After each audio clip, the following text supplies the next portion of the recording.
Hello everyone, welcome on my channel KD प्रयास academy.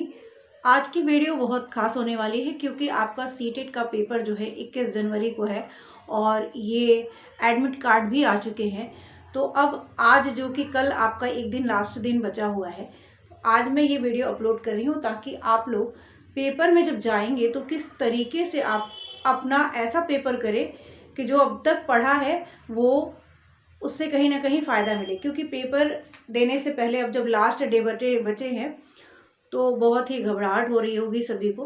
तो ये नॉर्मल है, कोई बड़ी बात नहीं है, सभी को हुआ है, हम लोगों को भी हुआ है। हम लोग भी परेशान होते थे, जैसे लगता था कि कुछ आता ही नहीं है एट द एंड टाइम।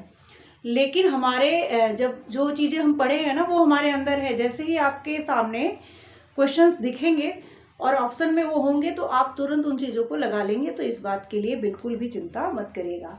अब जानते हैं कि क्या चीज़ें हैं जिन बातों को हम लोगों को ध्यान रखना है। तो सबसे पहली चीज़ जो आपके मार्क्स है, वो जो जनरल चीज़ें हैं वो देख लेते हैं। टोटल मार्क्स जो है आपका वो कितने का है? 150 मार्क्स के पेपर आएंगे। ठीक है, सभी को पता है कि 150 मार्क्स के पेपर आ रहे हैं। तो 150 मार्क्स का पेपर आएगा आपका, जिसमें से आपके 30 मार्क्स के सारे पेपर होने वाले हैं। अभी बात करेंगे कि किस तरीके से सॉल्व करना है। ड्यूरेशन आपका 2.5 घंटे का टाइम है। ठीक है, 2.5 घंटे की टाइमिंग आपको मिल गई। नेगेटिव मार्किंग है नहीं, बिल्कुल है, नो नेगेटिव मार्किंग है।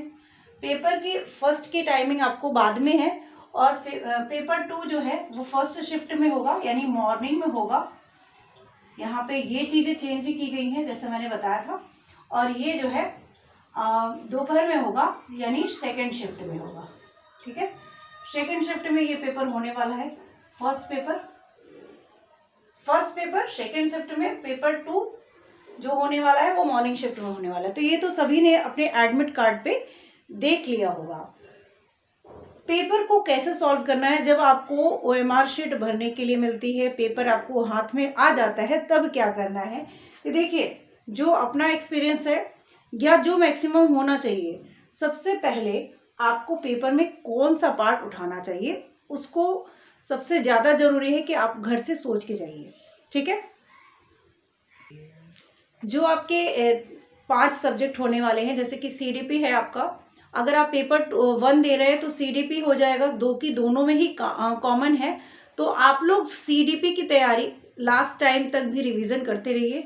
और सबसे पहले अगर पेपर में कुछ अटेम्प्ट करना हो तो CDP करिएगा, क्योंकि जो आपने सबसे ज़्यादा टाइम दिया है, और CDP का मतलब है हर सब्जेक्ट की पेडागोजी कहीं ना कहीं उससे रिलेट करती है। तो अगर वो आपने अच्छे से पढ़ा है तो हर सब्जेक्ट का जो 15 नंबर है वो कहीं ना कहीं आप अच्छा कर ले जाएंगे। पहले हमको क्या करना है कि जब आप पेपर करते हैं तो आप या तो साथ साथ ऑप्शन को मतलब टिक करिए और OMR शीट में जो बोला है उसको फिल कर लीजिएगा। मोटे मतलब जो आपके पेन की नेब हो वो पॉइंटर मोटा होना चाहिए। ये सारी बातों का ख्याल रखिएगा। और बहुत सबसे लास्ट में जब तक 150 क्वेश्चन कर ले और उसके बाद अगर आप OMR शीट को फिल करेंगे तो उससे आपको प्रॉब्लम हो सकती है। लास्ट में बहुत पेपर एकदम टाइमिंग हो जाती है ना, हम क्वेश्चन पढ़ते हैं डायरेक्ट क्या करते हैं, गोले पे टिक टिक टिक टिक करते रहते हैं और इससे हमारे जो है कम नंबर आ जाते हैं, क्योंकि हमने वहाँ पे पढ़ा ही नहीं क्वेश्चन। तो अपने समय को मेंटेन करिए। 30 मिनट का अगर ड्यूरेशन दिया गया है हर एक सब्जेक्ट के लिए तो जितना हो सके आप मैनेज करिए। ठीक है,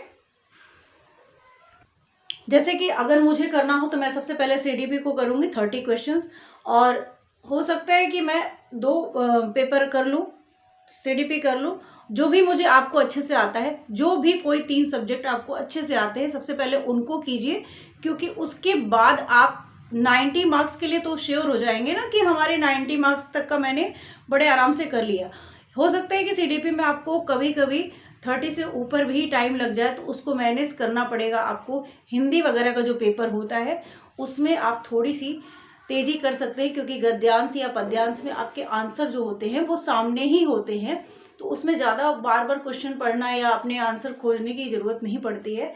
गद्यांश में सामने आंसर है, आपने पढ़ा टिक कर दिया, पढ़ा टिक कर दिया, तो उस वहाँ पे आप समय अगर प्रैक्टिस किए हैं तो बचा सकते हैं।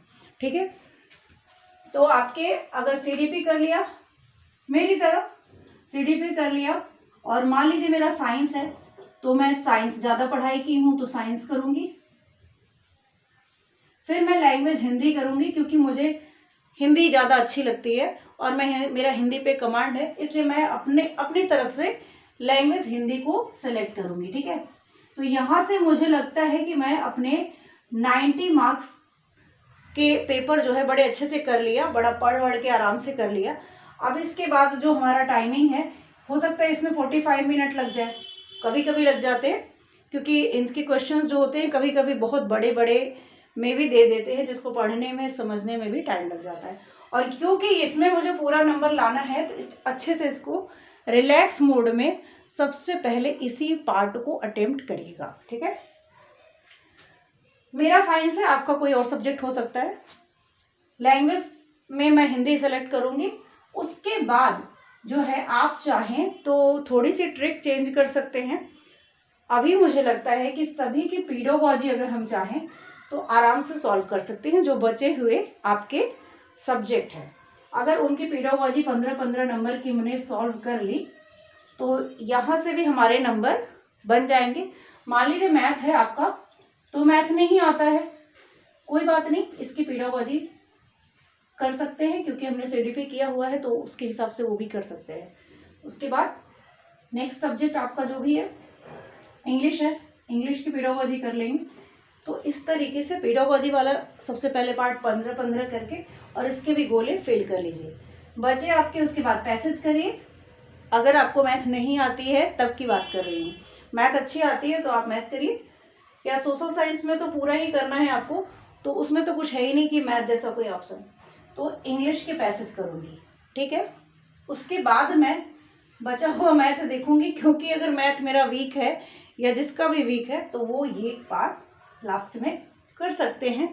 जितने क्वेश्चन आए उसको सॉल्व कर लीजिए, जब नहीं आए और बिल्कुल ही देखिए नहीं आ रहा है तो उन क्वेश्चन पे आप चाहे जो भी करिए लेकिन पेपर को पूरा करके आइए। ठीक है, तो ये था एक तरीके से मैंने अपने सब्जेक्ट के अकॉर्डिंग बनाया है।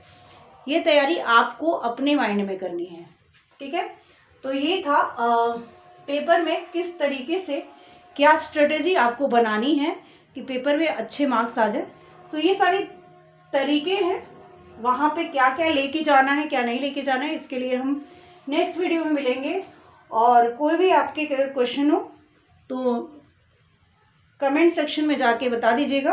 वीडियो कैसी लगी, अपने विचार जो भी फीडबैक है वो मुझे ज़रूर दीजिए, और लाइक शेयर सब्सक्राइब करना ना भूलें। Thank you.